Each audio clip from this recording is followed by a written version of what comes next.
I have a confession to make. Growing up, things came fairly easy to me without much of a struggle. I feel like I won the genetic lottery, partly because I was blessed into this wonderful family, and partly because my mother's from Kottayam, and we all know that Malayalis have the best genes. Yes, thank you, that was for that. I was one of the lucky kids in school who could study last minute and still get great grades. I was a little shy and introverted, but when I stood for student government, I won my elections. In college, my grades became kind of average, but I still got the consulting job I wanted. I had this whimsical fantasy of opening a bar, and I did. I opened one of the country's most daring lounge bars in the city.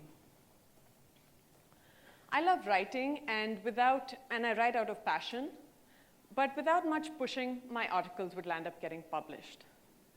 And finally, when I wanted to get married, I asked God to give me a smart, kind, handsome, loving husband, and I got that too. He's sitting right here, somewhere there. So life has been very good to me, and I'm eternally grateful and thankful for it. But we all know that life loves to play tricks on us. Things can change in the snap of a second, and hence we can never take anything for granted. Similarly for me, things look so rosy on the outside, but I was battling demons on the inside. My struggles started to play out in my early 30s. The reason for these struggles were due to certain decisions I had taken in my life. There was a pattern to my decision making. Every time I had a tough decision to be taken, I relied on the opinions of my near and dear, instead of asking myself what I really wanted. I had followed the path of least resistance, and I had just gone with the flow. I believe life is all about decisions, and the decisions we make, and our life depends on the decisions that we make. We have all been given the power to decide, but I had been giving away my power all these years. I was not living life on my terms. I didn't have a voice, and my head was full of confusion and questions like, who is the kind of person I want to be? What is the kind of life I want to lead? And can I be more than what I have been limiting myself to all these years? I felt like I owed it to myself to explore the highest and most truthful expression of myself. So a couple of years ago, as I lay reflecting one evening, a Whitney Houston song played on the radio. It was called One Moment in Time. Have any of you heard of it? Some of you, maybe 5, 10. Well, it's a song I'd listened to many times before, and there was this one particular line that always stood out to me. It went, give me one moment in time when I'm more than I thought I could be, when all of my dreams are a heartbeat away, and the answers are all up to me. Every time I heard this song, I would feel this pang of regret and disappointment, because I had never really had that one moment in my life when I was more than I thought I could be. And deep inside, I doubted if I ever would. But something stirred in me that night, and I realized I was just sick of living this life, this easygoing, chilled out life, where even if I did not keep the promises I made to myself, it didn't really matter. I wanted to do more with my life. I wanted to stretch myself. I wanted to do difficult things, and I wanted to do things I could be proud of. I had always loved sport, but had never pursued it long enough to be great at it, because when the going got tough, I stopped going. But I told myself it's never too late to change, and now is always the best time. So I decided to sign up for a triathlon, to run, swim, and cycle. The only problem was I didn't know how to run, swim, or cycle. I could barely run for 2 minutes without my knees crying out in pain. So I wanted to overcome that and run freely. I could barely swim a lap in the pool without huffing and puffing, and I had a fear of deep waters. I wanted to overcome that and run free and swim freely. And believe it or not, I had never ridden a bike. All my bikes had had 4 wheels, 3 at the back, and those don't count. But I had 5 months to learn and to train. But I also used to be one of those people who would get up late every morning just in time to make it for my first meeting at work. So I knew things had to change. I signed up for classes, and my schedule changed drastically overnight. I started waking up at 4:45 every morning to do a 2-hour cardio workout.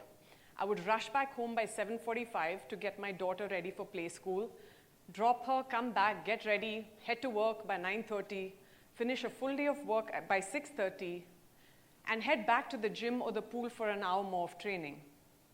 By the time I got back home, it would be 8 o'clock just to put my daughter into bed. But guess when my sleep-hating toddler would finally close her eyes? 10:30, 11 on most nights. So by the time I had my dinner, showered, and hit the sack, it was midnight. I survived on less than 5 hours of sleep for 5 months. Highly not recommended. I trained 6 days a week, and the only day I missed or skipped training was not Sundays, but days I had to travel for work, days when I had to take the first flight out and the last flight in. I also used to have a hectic social life, but you can figure out what happened the nights I did go out.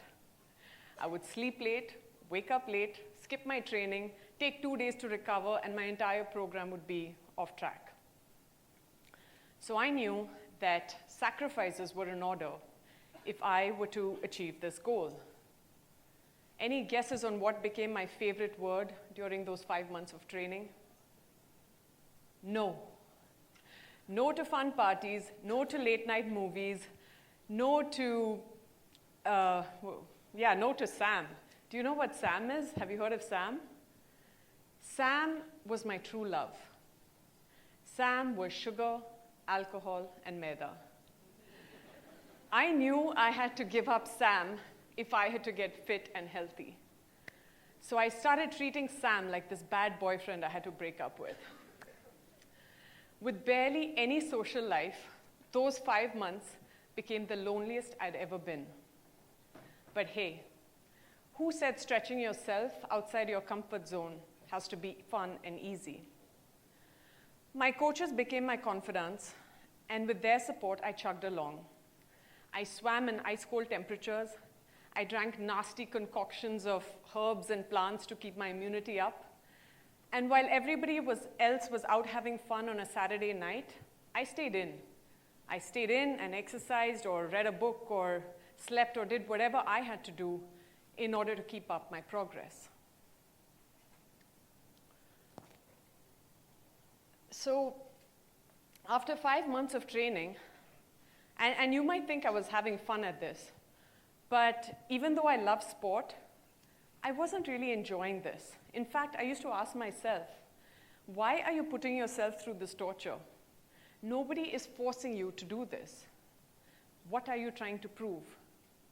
But after 5 months, I started to see the results.